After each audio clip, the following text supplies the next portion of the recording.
Welcome back. My name is Dan Sherfield. I'm the Summit Connect Director, and I get to host this awesome podcast. And one more thing.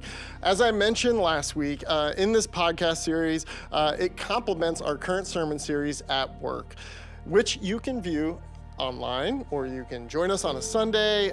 It's always available to you. So on this episode of the podcast, we're going to be looking at the intersection of faith and work. And last week on the podcast, we talked a little bit about the difference between work and toil. And this week, we get the awesome privilege of being able to talk about morality in the workplace. So before we dive in, I just want to introduce you to each of our guests today, friends of Summit. Del Schwalls, Bill Easter, Kristen Marks, and Anna Headley are here. Why don't you each go around the table, tell us a little bit more about yourself, how you got connected at Summit, and of course, what you do for work. I guess I'll go first. I am Anna Headley. I've been attending Summit with my family since 2010. Right after my husband and I got married, we're both born and raised in Orlando, and we're looking for a church home that really fit us as a couple. Came here, and it's been wonderful to raise our family. We have 2 kids now. We have a 9-year-old, almost 10-year-old, and our daughter is 7. So at Summit, I get the honor of serving on the board currently, as well as I'm a volunteer on Sunday mornings with our base camp team. And I love our littles, our little congregants, and I love that I get to help them so that their families and their parents get to worship and service. So I think that's Summit. And then work-wise, started my career in civil engineering, but that led me to Disney and industrial engineering. Very random path that then took me to human resources at Disney for 11 years. But I left a couple years ago and now work at a nonprofit called Support Our Scholars that helps underprivileged first-generation young women from Central Florida get to go to college. And we get to pair them with a mentor to help them get from high school graduation to college graduation. Awesome. Anything else? No, Okay, great. It, yeah. Awesome. I'm Del Schwalls, not Dale, but Del, and I've been at Summit since 2011. No, sorry, since 2007. Been a long time. That's a long time. Got here. So been here since 2007. I'm originally from South Georgia, and been in Orlando since 2005, and been all over the place here at Summit. Worship team, student ministries, regroup leader. BCL, been in a lot of the musicals, kind of a jack of all trades around here somewhere, I guess. What do you do for work? For work, I'm an environmental engineer, and I specialize in the whole FEMA flood world, flood studies. I started my career up in D.C. about 20-something years ago, working on a FEMA contract, and then been with a couple different international engineering firms, and then been on my own, self-employed for about 10 years now. It's awesome. You don't keep busy at all here in Florida. No, not at all. Hurricane Ian was my Super Bowl, as people like to say. So, I'm Kristen Marks. I first got connected to Summit back in 2007. So I'd come visit friends who were attending UCF for college, and we'd go to Summit on the weekends, and I tag along with them. So naturally, when I moved to Orlando in 2010, Summit was my church home. Been on staff a few times over the years, have contracted for numerous things. If you have or have ever had kiddos in elementary school, there's a good chance I've probably seen you around base camp.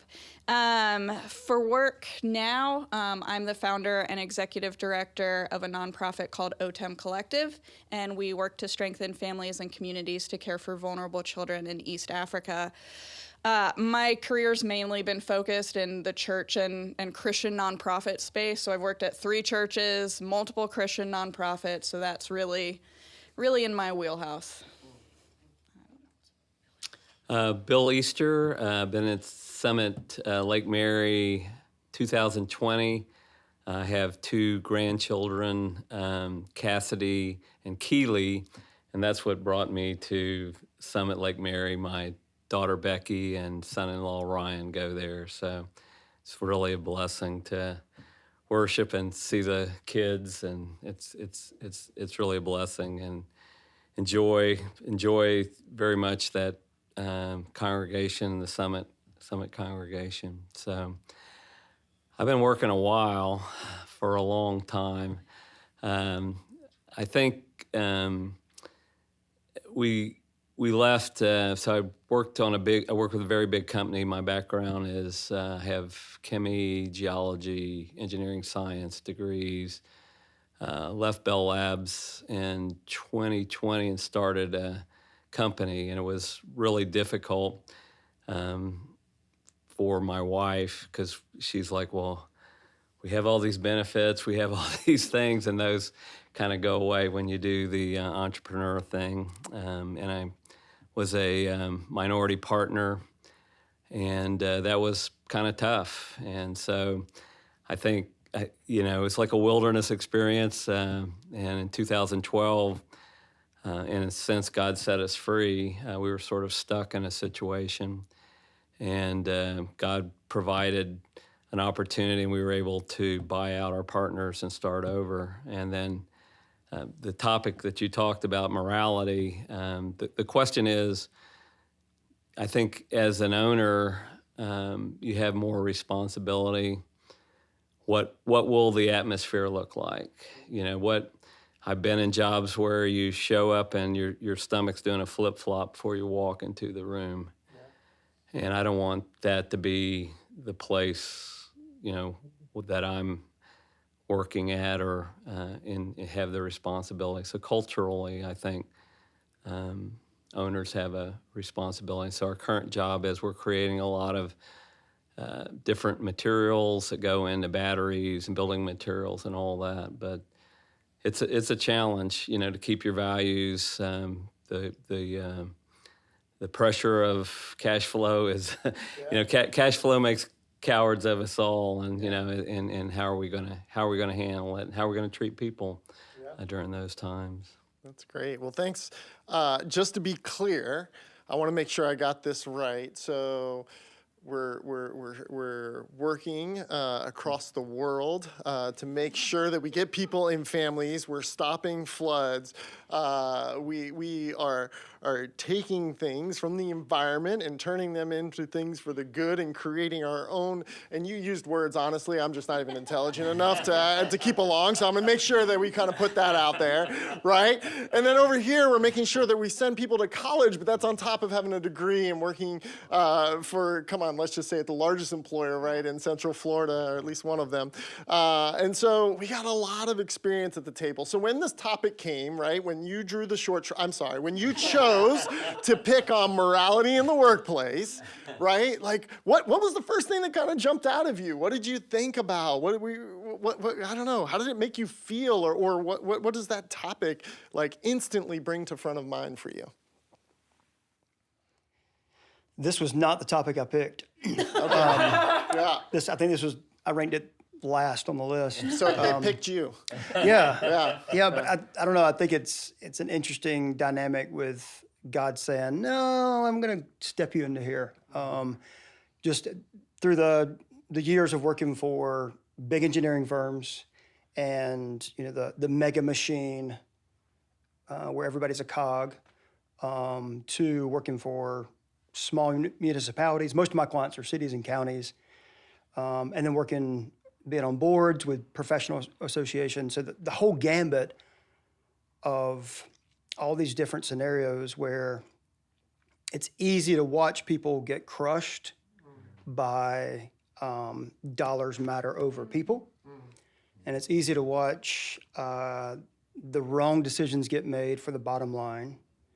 And it was easy for me to get caught up in the atmosphere of that. I have a very absorbing personality. If I'm around a bunch of 5-year-olds, I'll be 5. But so in an environment where there was a lot of negativity and cutthroatness, I could find myself being pulled into that. And so really having the community around me to be my bench and my metric to keep me out of that and to speak into that at times, and to have to make some hard decisions based on the right thing versus the financial incentive thing.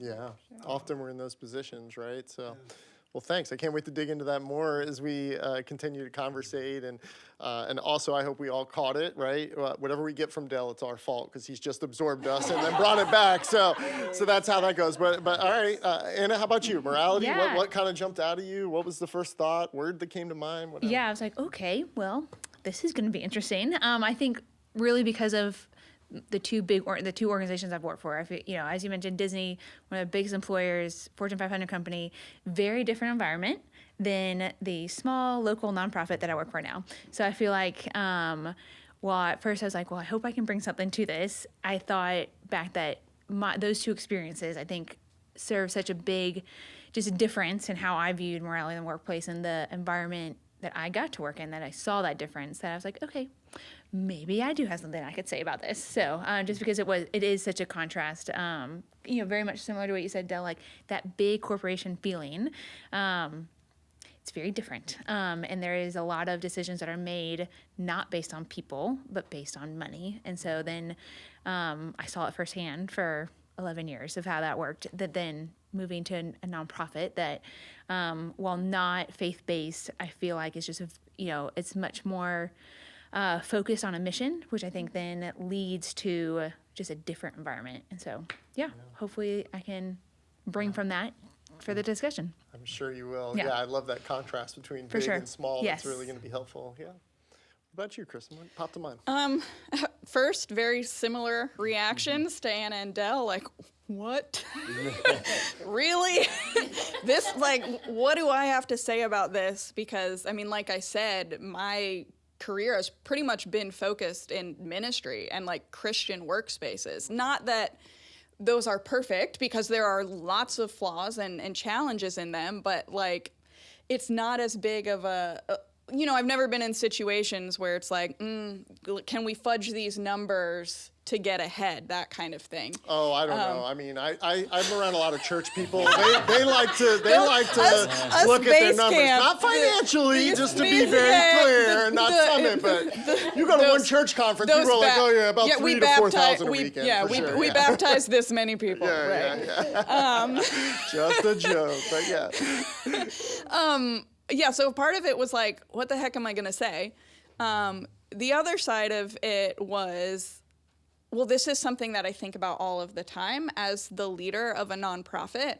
Bill, you kind of touched on it earlier, but as the founder and the leader, you have so much responsibility. And I believe as Christians that we are called to excellence. We're called to work with excellence. Everything that we do, is it open and transparent and honest? Is it rooted in best practices? And so that's something that I think I carry a lot.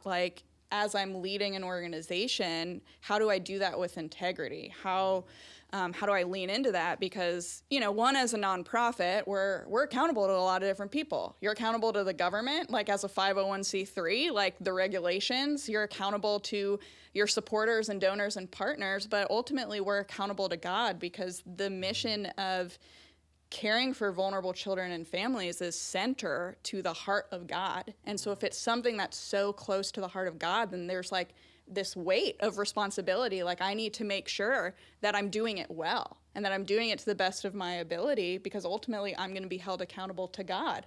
And so I think that issue of morality, even though it's not something that I probably consciously think of all the time, yes, morality in the workplace, at the same time, it's there. Yeah. And it's something that I am thinking about all of the time. It's keeping you at center. Yes. Yeah. For sure. That's great. Bill, how about you? What kind of first came to mind? Yeah, I think the values. So it's funny, again, when we took over the business, and I'd been griping about my partners for a while, and then it's now it's, so what are you gonna, you can't blame them anymore how things are, so what are you gonna do? And it came down to what is this thing, where are we gonna go, what will happen? Sorry about that. I do, once the hands start going, it's just hard to stop them. I'm with you. I gotta hold mine together. So, so came up with, and they're actually Christian values. So I have, we're we don't have everybody in the company's a Christian. So it's like serve our customers, love our people, respect our vendors, enjoy the journey. And what I like to say to people is, look, I'm pretty hands off. So I go, if you can't figure it out with those things, come and see me. But let those things kind of drive you, and those you can say, well, where do those come from? Well, I can give you. There's Greek words for almost every one of those. Agape, love our people. I don't say agape our people, but it's what I'm thinking about. And then I think the hard part is the responsibility, and is God going to get the glory? Am I going to lean on him? And there are times when I'm like, okay, I'm just going to power this sucker through. But the good thing is there are times when it's just totally over my head. So then it's like, I can't do this, God. You're gonna have to help, and certain situations, certain things happen. It's like, this is beyond my pay grade or ability. And so I think there's a tremendous vulnerability in the marketplace, which can lead to tremendous spirituality. And so the question is, are we going to embrace the situation? There's some you should get out of. I mean, if it's immoral or something, but because I always want to be delivered from pain.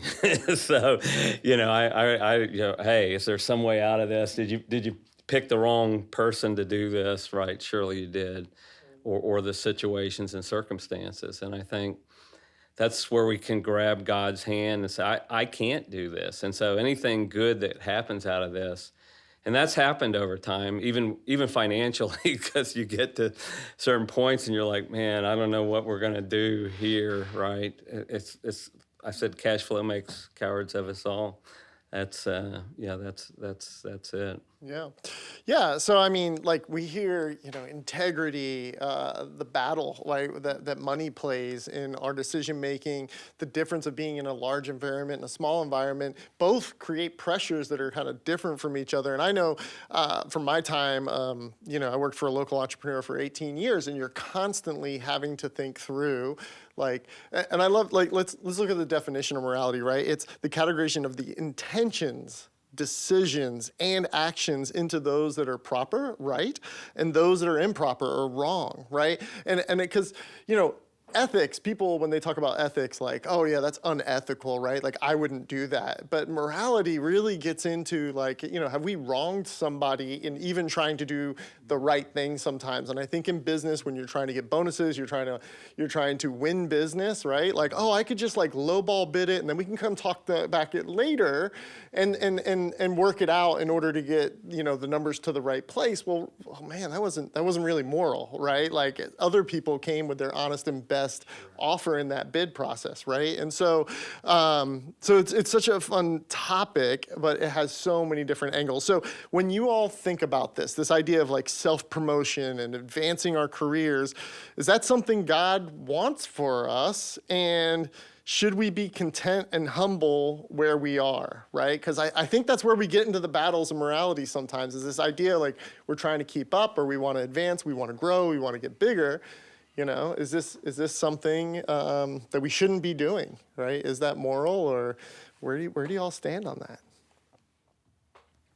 Okay, when I hear that question, though, I will say self-promotion, I feel like has a negative connotation, just the way that I hear it. Because to me, when I hear self-promotion, it's more of I did something empowering to myself, but at the cost of somebody else.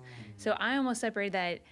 If I take away self-promotion, I just look at advancing my career or advancing one's career, I think it can be God-honoring. I think that is something God would want for us if we do it in a way that is sticking to our values and our morals. I think there's also people that are very humble and content in where they are, and that's okay too. I think I almost look at the question of if I take out self-promotion, just because, and again, that could be just a me thing, but when I hear it, I just hear negative. Yeah, so I took that out because in my head I took it out because I thought it was and again, it just was too negative for me. So I looked at it as, is self-promotion advancing my career versus staying content, I think it's to each individual and the way they're able to go about it. And so for me, like I do think if you have a desire to advance your career and you're able to do that by sticking to your own priorities of what you value, and you're able to do that next step, get that next promotion without compromising your faith, your family, and who you are, I think that can be very God honoring. And I think you're able, again, every career path is different, but at least what I've seen is sometimes the higher you go, the more influence you have. And so if you're able to get to a point where you have more influence and you're doing it in such a way that you are honoring God, why wouldn't he want that for you to have more influence and be able to share your faith or why you're doing something? Because at least that's what I found, again, personally, like when especially specifically at Disney, when I got more responsibility, had more direct reports, do that, like, well, no, it's very, very secular, very not faith-based at all, but there was something that I didn't keep my faith a secret. So like when they asked, like, what are you doing this weekend? Which is an invitation for me to share what I did Sunday mornings. I serve at my church. I then worship. Like that opened up more opportunities to talk to more people. And so I think that can be really good. Again, individually based on how you are able to get to those next steps. Yeah, I'm jumping off what Anna said. I mean, it's all about, I think, the motives behind the advancing in the career. And so, like, is it out of selfish desires, or is it out of a desire to have a further impact, like you were just talking about, or to glorify God or use your gifts and talents in a way to, build God's kingdom? And I think if anything, like if you look at the parable of the talents, like you could say that advancing your career into a position where you have greater influence and you can better use your gifts and talents and make an impact on behalf of God, like I think I would argue that's good stewardship of your talents, right? Rather than just like staying in a place and out of, I don't know, contentment or humility. But I think also like that humble part of that question, should we just be humble where we are? Like humility isn't stagnation, right? Like humility is understanding and recognizing that your gifts and talents and where you are in your career or just in life in general isn't because of your own efforts, but it's because of God. So I think just like what Anna was saying, if it's used, like if you're looking at your motives, if it's a desire to use your skills and gifts and talents to glorify God and make a better impact and serve others, then I'm sure God's like, yeah, let's go. I'm all in. Absolutely. Advance that career. When humble and content, to me, are completely different things. I mean, being humble about your skills is definitely not ignoring your skills. And then being content, that could easily be an excuse to be lethargic and not move. And so if God's pushing me to move to the next step, but I'm content, that's a fancy word to disguise being lazy or being, lethargic. And so I think as we're called to, I mean, as I've been called in my career to move forward, I'm in a very secular career, secular field, Christian minority for sure. But I've seen times where I got complacent because and I don't know if, it definitely wasn't a spiritual decision. Like, I'm going to be humble and stay still. But I got complacent, and God tends to shift me by making it very uncomfortable to stay where I'm at. My mom says it's because I don't listen. But so if I stay still and this thing God's guiding me to or calling me to gets stepped into by somebody else who maybe is going to do it differently or do it badly, then I'm not following God's direction by doing that. And I think that could be an easy. I think passivity is it's kind of a biblical bumper sticker, like being passive, that doesn't always connect to the Bible. Yeah. And so I think being humble in our talents is really vital, but humble in recognizing what they are and investing them. And there's been a lot of times where I've been able to step into leadership roles and advance and defend people. I'm a Enneagram. Well, I'm 2 of them, no matter what anybody says. Yeah. Okay. See? Yeah, you're gonna have some argument. I'm Go ahead. when I took the test, I was 95% a 1 and 94% an 8. One's for the win. Okay, so yeah, you have your opinion over there. I'll keep mine over here. But the 1 and the 8 both describe me so well, and so that I'm in floodplain management, so I'm fighting flood damage. I'm helping people at their most vulnerable time in their life at times recover or prevent them from getting to that point. And so the fighting and the rescuing part of me gets really wrapped around the axle at times in this. And so in this industry where I see people who are making the wrong decision and it's hurting the most vulnerable at their lowest point, or taking the green engineers and the young scientists in this industry who want to do something right and do the right thing, and it being crushed by the belligerent manager power that be kind of thing. Yeah. My bat comes up in a hurry, but I have to be careful. Act kindly, but love justly. I mean, that whole thing. Yeah. I think the content and humble, there's a wall between those, and they have to be evaluated independently of each other. Yeah. Yeah, I love that you brought that up. I mean, particularly I can recall not too long ago, I think you and I got in a conversation in the parking lot, and it was this idea around this like contentment, and sometimes in our workplace, right, particularly as leaders and business owners, things can be going good, and you actually want to just say, well, like, maybe I shouldn't touch anything. Maybe I shouldn't do anything. But as you said, is that using the best of my talent? Am I really stewarding what God has provided? And there are seasons for everything. That was in a conversation we had in one of the other podcasts. But at the same time, right, like this idea of advancing can very much be God-honoring. And I love your spin on that. And somebody else might advance and get that business, and they might not have the same heart for Jesus that I do, and the impact that can be made through that. Bill, what are your thoughts on this? Yeah, I really liked what people are saying on the talents thing. If you remember, the one guy who took the talent and he buried it. Why did he do that? Fear.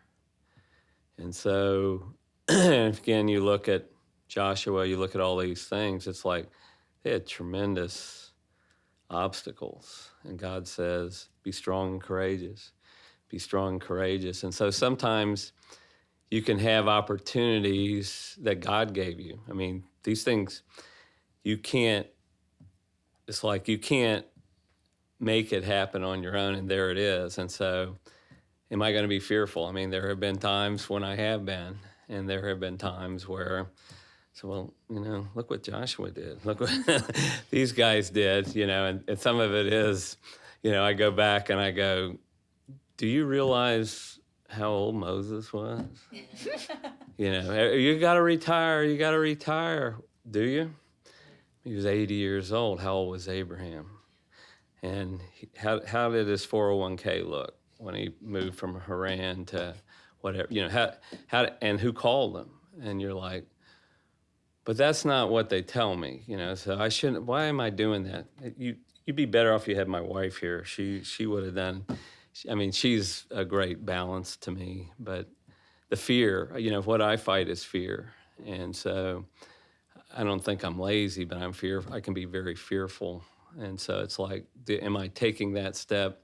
Am I doing what God's, because again, opportunities come in front of you and say, well, no, that's not an opportunity. You see an opportunity there? Well, because that means I got to do this, and I got to do this, and I got to do this. And I step out there, and it's like, I'm tired of stepping out there. I'm tired of doing that. And again, we're doing we're reading the whole Bible. My wife did some kind of, I forget the name of the lady who does it, but I'm in on it this year. She says, you got to do this. And it is amazing as you go through the stories and you see what they faced and how little they had. And it's like, and I'm like going, whoa, I got it bad. And it's like, oh my goodness, look what Dave, I mean, 30 years on the run. I mean, guy trying to kill him, and he's not killing. And so he had all these opportunities to kill that guy, and he didn't, because he said, you know what? You're not supposed to kill the Lord's anointed. That's immoral.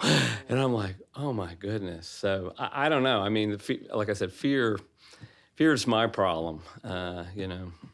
Yeah, so let's get, I don't know if it's personal here, but let's try to take the conversation somewhere. Like, when have you felt most up against the pressure of morality, right? Like we've kind of brought up money, right? That seems to be a pressure, but maybe you've had a poor boss, maybe you've had a poor staff member, maybe there was just an easier way to just get this business deal done, or just, you know, self-promote and things like that in the negative way. But like, we're human, right? So we can all admit we're all sinners, right? Like, everybody here has been in that moment where you're like, I can do what's right, I can do what's wrong. There's probably somewhere in the middle I could probably thread the needle, right? So like, where like, what's a personal experience where you've just felt up against it and had to kind of figure out what does morality look like really in this moment? And you don't even have to tell me what you decided. You just, you know, you're like, paint the picture for our audience. Like, they're listening. They want to know, like, they're living these real lives out there, right? Hard bosses. Some of them are business owners like yourself. Yeah. What are they facing out there? Well, it's interesting because going from being employed by somebody else for 15 years to being self-employed, the way I count my time has always been an issue. I mean, billable hours from day one, and you got to be billable every single minute. And I remember one of my first job performances after I moved to Orlando, I didn't meet the chargeability target. And I said, well, you know, I did all these things, and I did my vacation, and I laid out the math of like, this is what the job looks like. Well, we needed you to be at 92%, but that's not physically possible with all these other things. Well, you got to make it happen. And so there's this pressure nobody ever said fudge the numbers, but to make sure that the math was working out, the chargeability was working out. And so the budgets of having a certain amount of budget, and 5% of it is for upper management, and then they charge 12% of it. And having those conversations of, but you didn't work on this project. And so now the junior staff has to work 50 hours in order to have the 30 billable hours they're allowed. And so that push and pull of the financial piece has always been an ongoing theme in my career. And so when I started my own company 10 years ago, it was one thing that being in charge of how much what I bill and how I bill has been a really sweet time, but also it's been a struggle. You know, I have clients, I work for small municipalities with limited budgets or state agencies. Most of the funding that I get is government tax-generated money. And so I could easily bill 20 hours when I've only worked 18. Or I could bill 20 when I've worked 5. And nobody's going to be the wiser. And so making sure that I'm honoring that time. And even when I'm working for other engineering companies, or I'm hiring other sub-consultants, making sure that time's being honored, and being upfront with it. And that was one thing that eventually I think drove me out of my previous company, was just the contradiction of, this is what we do, now this is what you have to do. Yeah. Meeting unrealistic targets and causing you to have to brush up against your own morality, right? And the billable hours, I mean, that's a huge one, right? Because also there's like, well, I mean, this takes other people 3 hours to get done. Just because I'm kind of good at this point, right? Like, I can get this done in 30 minutes, that's at least 3 hours of work. Like, people can start to self-talk them into, like, is this really immoral, what I'm doing? I mean, because this is the value that I'm giving, right? And these, I think, are the lines where people are pressed against. So that's a great one, thanks. Other examples of where we're kind of pushed up against that line? An example of almost how somebody did something to me that was a very teachable moment for like how I did not want to act in the future. So I don't know. Does that count? Do you want to hear that story? It all counts. I want to hear all the stories. Okay. No, I mean, it happened very early in my career. Like, my first job at Disney, I worked for a leader who was very much on the corporate leader, wanted to climb the ladder. And again, I'm naive. I'm fresh out of school, thinking everybody, is in for their own, like the common good. And so our leader had assigned a project. My direct supervisor passed it on to me, again, as the entry-level person. I did all the research. I did all the things, presented what I thought was a very great presentation that counted for everything. My boss was like, this is great. And then all of a sudden I hear her in a meeting presenting it as she did it, and never once said that she'd asked me to participate or that I had done any of the work. And so and she came out and was like, great. And then she got all the kudos, got all the accolades for work that I did.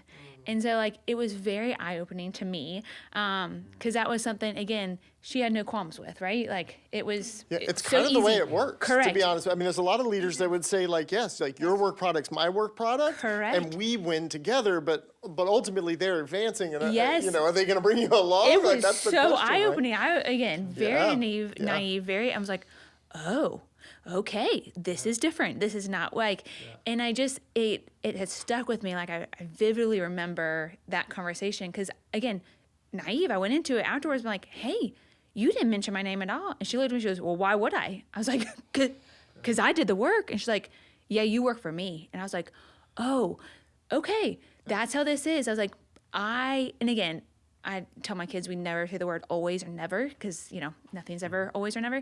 But it very much was something I was like, I will never do that. Because I remember that feeling of losing that, not that I wanted credit, because again, it was just more acknowledgement that I had done something. And so it is something that I've kept on, that as minimal as it, as small as it might be, in a conversation with any leadership or something, I try to include whoever participated. This was a team effort, or I couldn't have done this without. And even if it's just one, I don't have to go through, it was you did this part, you did this part, you did this, but just to know, there is acknowledgement of other people that work for it. It is, again, for something very minimal, it has stuck with me to always want to make sure I acknowledge anybody that's been a part of a project, because there's no way one person can do it. And so I don't know, that was something that I just was, again, my eyes were open. I was like, okay, this is, again, just not how I thought about it. And then real world. Yeah, and some of that's how our shape forms us too. Sure. At least how your go forward is. Because for some people, they're like, okay, this is how it works, right? I got paid to do my job, and my job is to serve my leader, right? And that is also being a good steward, right? That is also working with excellence.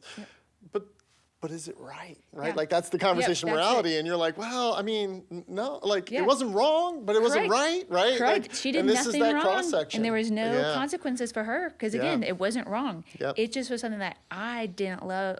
It gave me a feeling that I didn't want to be that person. Right. But now you'll use it to be a better leader. I sure hope so. Yes, that's my goal. For sure. Well, you said never this time. So, so I'm going to hold you to it for your kids' sake. Yes. So, all right. Over here, where have you been pushed up against this? I think as a small business, so I interact with some very large companies. How quick do they pay?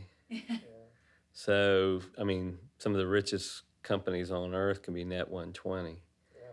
And That money's worth a lot of money. So oh yeah, and that's a rough thing. And then on the other hand, I pay people, and so I try to do net 30. And when I can't, I have a conversation with them and we talk about it. So I think it's it is. And I mean it's like I said, I have some. I'm not going to mention any names on the thing, but it is kind of it's sort of interesting, I have a big mouth, so I got to watch what I'm going to say. But some of the richest people on earth, pay the least, and so basically the little company's a bank, and that's really rough. And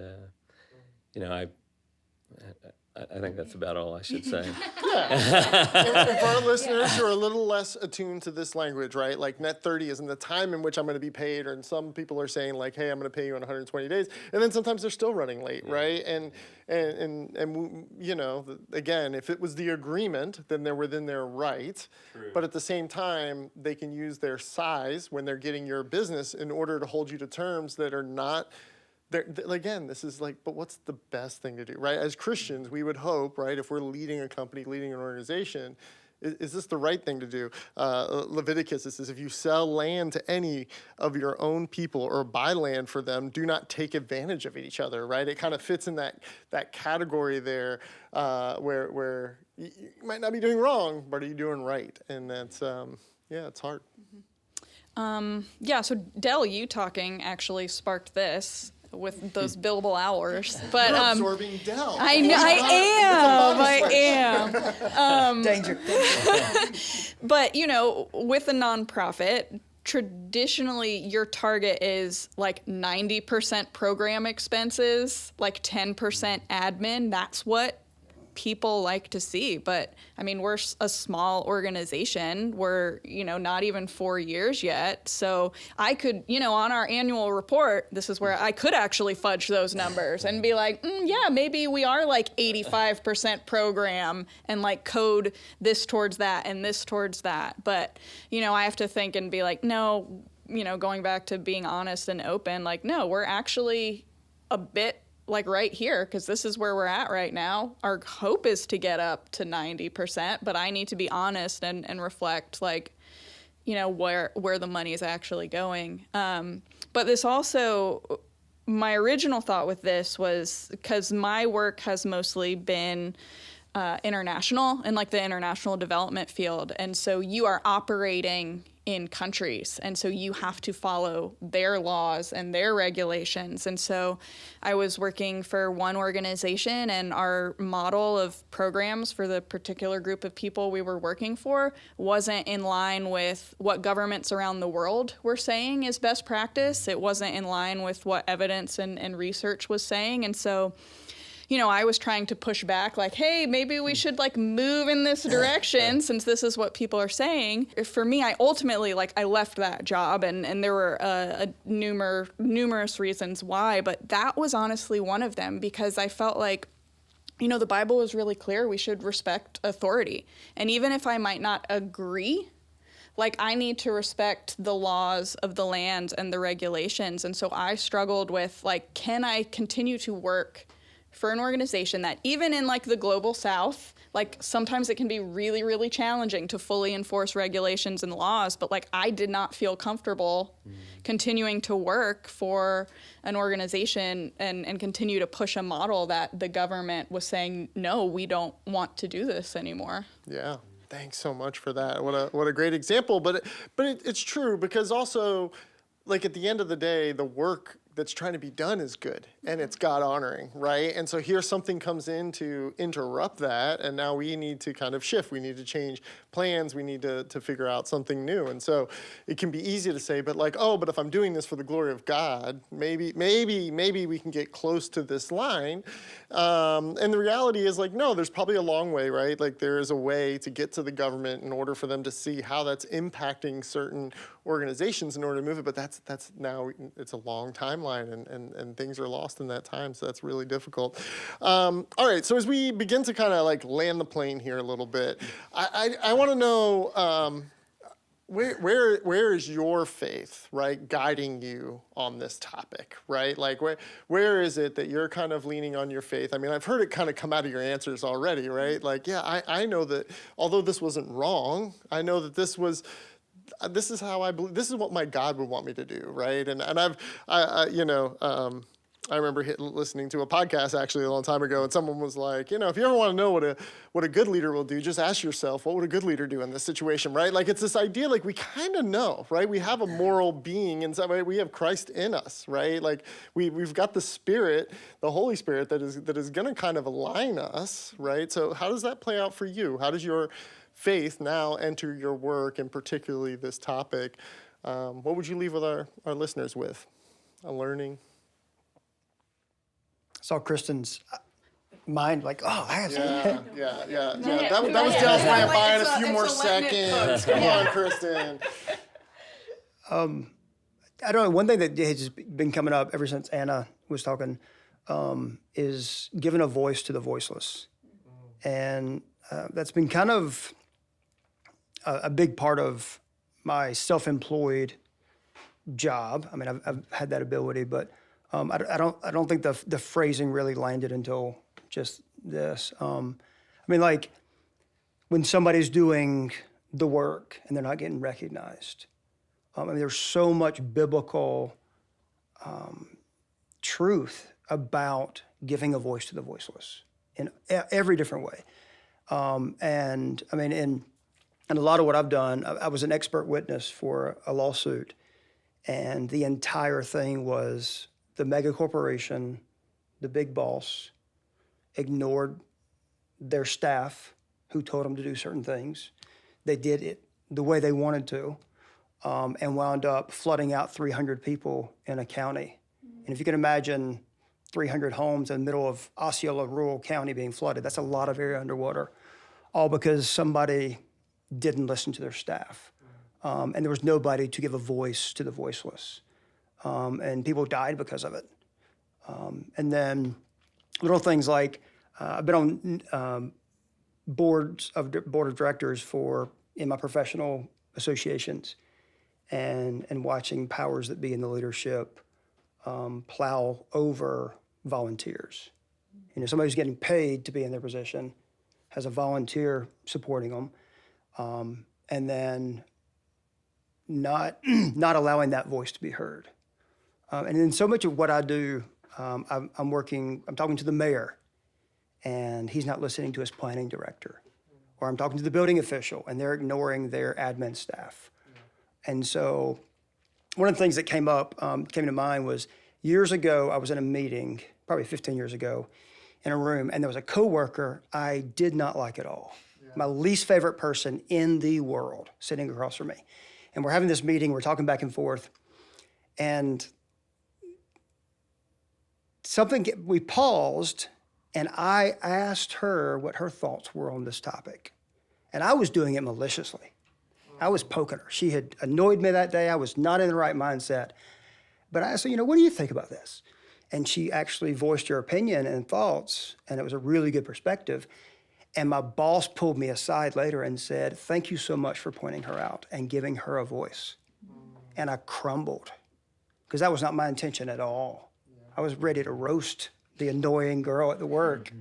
But it was such a moment where God rescued me from myself and taught me such a huge lesson in finding that person who has a different perspective, different opinion. The person who the only thing we share is the company we work for, or Jesus. We have nothing in common with this thing. What is their perspective in this, and how can I give them a voice? And that one experience has been a really big challenge in my career, just to find the person in the room who doesn't have a voice and give them the voice. And I like the spotlight. I mean, if you've been around Summit, I'm in musicals, I don't mind the stage. Yeah. And so it's also helped me pull back that loud voice, and I can take up a lot of air in the room, and find the person, the shy one, the quiet one, the reserved one, the overlooked one, and just bring them into the conversation. I think, we have the Holy Spirit in us, and little prayers before you go into tough situation.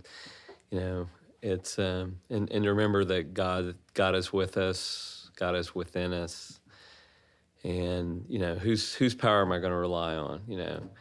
I have all this experience, all this and all that, but it's like, God redeems and God moves and God does things.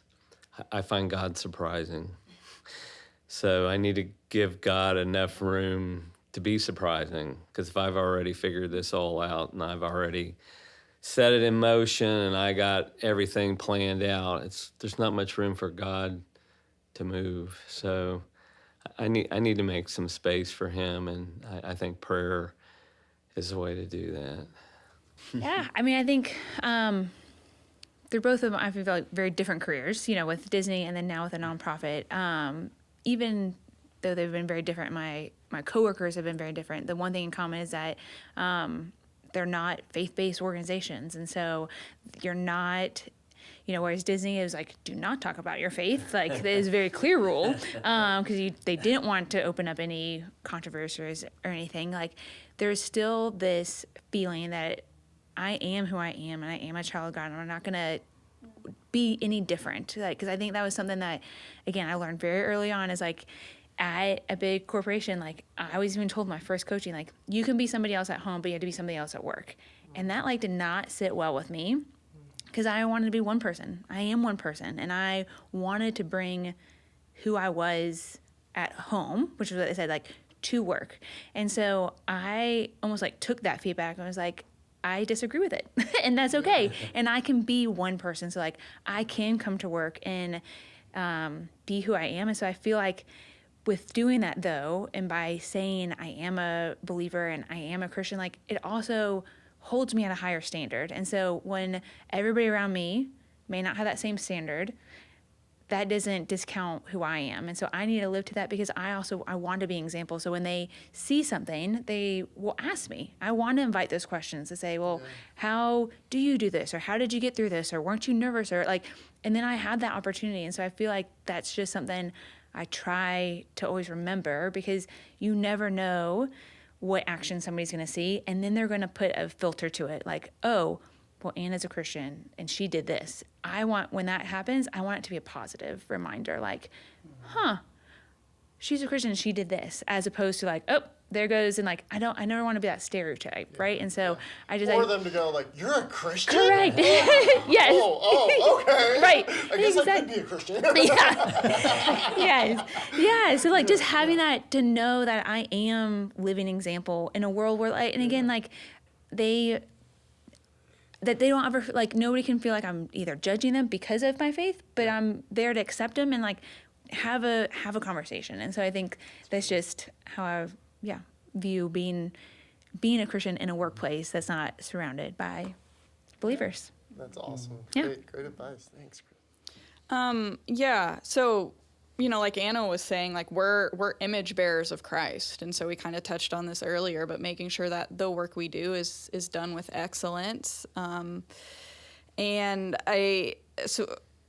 This is something that God's been hitting me upside the head a lot with lately, but we're sitting at a table right here, but it's something that applies, I think, both to my personal life and my work life, but God's very much like, you need to keep me at the head of the table of both your life and your organization. Like I'm a fairly competent individual. I can usually like get by on my own strength or like expertise or whatever. And God's been like, no, Kristen, like you can't do this work. Like this is a work that's so central to like my heart, and like you have to do it in step with me. You can't go out on your own. But like we're sitting here at this table, and usually I'm like, oh yeah, Jesus, you can have a seat like over in the corner. Like, we're putting Jesus in the corner over here. But Jesus is like, no, I need to be at the head. And like ultimately, this is my table. Like both your life, but then also like this organization, like this is God's. And so like if you're not, if you're just in the workplace, you're not maybe running a business or an organization, like still keep it in mind that like your life is a table, and God wants to be at the head of it. And so as a result, how can we lean into him? As I'm running an organization, it's like I don't want to make a move unless God is saying do that, right? And so there's like this verse, I think it's Exodus 33:15 maybe, I don't know. There's this verse where Moses is pretty much like, hey God, like I don't want to go there if your presence isn't with me. And so like with OTEM Collective, it's like, God, if you're like, we're not going to take that step. We're not going to do that program. We're not going to do this thing if you're not the one who's directing that. And so that's something that I think God's been smacking me upside the head a lot lately. Like, this isn't your life, Kristen. Like, how are you going to honor me in your work, in your everyday life, in your organization?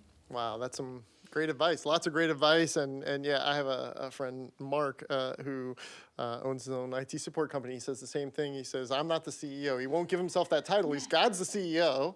right? And so I just steward all the rest of it, right? Like, so he's the head. That's wonderful advice. Well, thank you all. What? I mean, Oh, no, go. Yeah, No, sorry. That's sorry. it. That's Okay, it. take Go it. ahead. No, you're No, fine. I Go have ahead. more to say. You've got more. Go ahead. Well, I think it's the way what Kristen said. For me, in a faith-based industry, I mean, the secular industry, it's a regular job. It's easy for me to hear that for somebody who's in a nonprofit in the Christian world and say, yes, as you should, and forget that should be me no matter what my job is. I mean, it's that thing where God's leading me to the next step. And especially it being a one-man shop in a very non-Christian industry, it should be even more of a focus and having Jesus guiding me through those decisions. But so often it's an afterthought because, well, that's, oh, Tim, yeah, you should do that. You should do that. Schwalls Consulting, I do floods. But it's such a vital part that can change, the entire impact that God's calling me to. I mean, my job, my career is my ministry. And even if the word Christianity is never a part of it, it's still my ministry. It's where God has put me. And he doesn't get to show off as much if I don't have him at the front. And so often I forget that, that's me. Yeah, me too. Yeah. I love that you jumped in on that because it's so true, but it's also very true that all of us, whether, myself, I work at a church, like we all have to remember to put God first and to follow Jesus in everything we're doing. So regardless to what we do it to his glory, right? And this podcast is called And One More Thing. So it would only be right that Dell had And One More Thing. Hold on. And thank you all so much for joining us for this edition of And One More Thing. If you've liked the conversation around this topic and you want to hear more about it, we have a speaker series starting July 8th, where we're going to be kind of diving in more, hearing some business leaders in our community. You can also go back, listen to any of the sermon series, some of the other podcasts. We've had such a great time and such a great conversation. Thank you so much for all being here. I know that we've created a resource that at least one person's going to find helpful, but hopefully many do. But you've been very encouraging to me, and it has been an awesome conversation. So thank you very much for joining us. Thanks for having us. Yeah.